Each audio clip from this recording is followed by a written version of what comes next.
A very good morning to all our Sports Today family members. There is a lot of cricket action happening all across the globe, be it in all continents. In the Americas, you're seeing West Indies versus Australia in an absolutely pulsating first test that's happening in Barbados. Second, in Europe, India is gearing up for the second test in Birmingham against England. And over here in Asia, Sri Lanka are taking on Bangladesh in Colombo.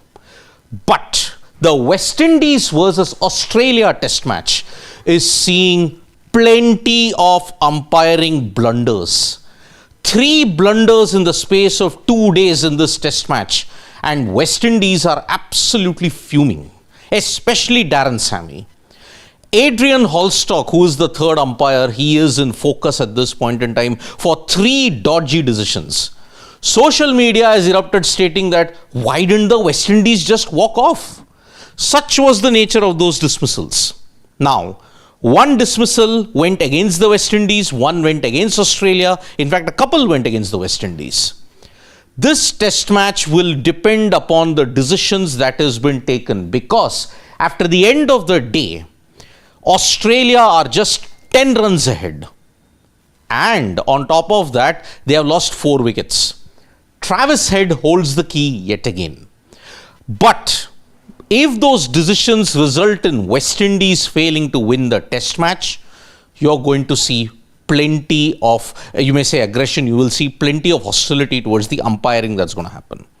Remember, West Indies haven't won a test against Australia in the West Indies for nearly 22 years.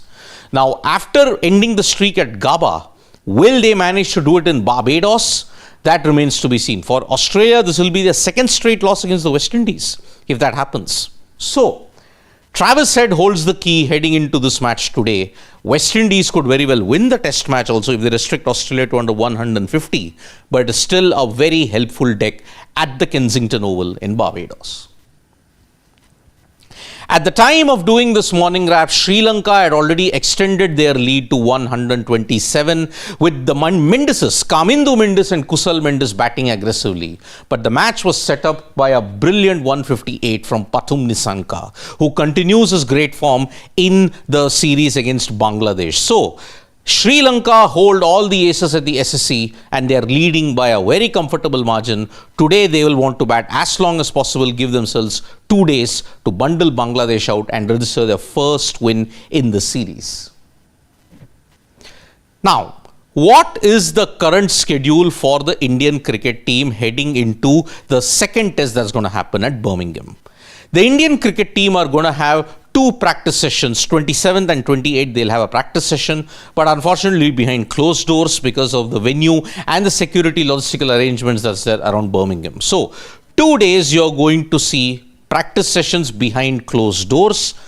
One, then after that on 29th, you'll see a rest day. And then after that, from the 30th and 1st onwards, you will see press conferences come. There will also be certain practice sessions which will be open to the media at this point. So yes, 2 major practice sessions on 27th and the 28th, followed by a rest day on 29th. Then 30th and 1st, you'll obviously have the press conference from the skipper or any of the other coaching staff members or any player in that sense. India are 1-0 down. Dark clouds hover around Jasprit Bumrah's availability. Whether he's going to come, that remains to be seen. In the Club World Cup that is going on, Manchester City have put on a great show and they have managed to thrash Juventus 5-2. Manchester City are the only team that have managed to win all their league games in their group. However, it is going to be very tough from this point in time because all the 4 Brazilian sides that have won the Copa, if you want to look at it, the club that is there in Brazil, all the 4 major clubs that is there, they have managed to get to the round of 16 as well. Plus, several other sides have also made it, and that's why Real Madrid have also made it to the round of 16. So it's going to be very, very interesting at this point in time. So, Libertadores winners who have won in Brazil in the last couple of years, they are all going to come there as well. So, it's going to be an interesting Club World Cup. In the Asian Squash Championships, Anahat Singh, Senthil and Abhay have all managed to win the gold medals, and it continues India's surge when you have to look at Asia in squash. Yes, they are still far behind powerhouses Egypt when you look at squash, but it's going to be very, very interesting. This is the start of something good for Indian squash at this point in time.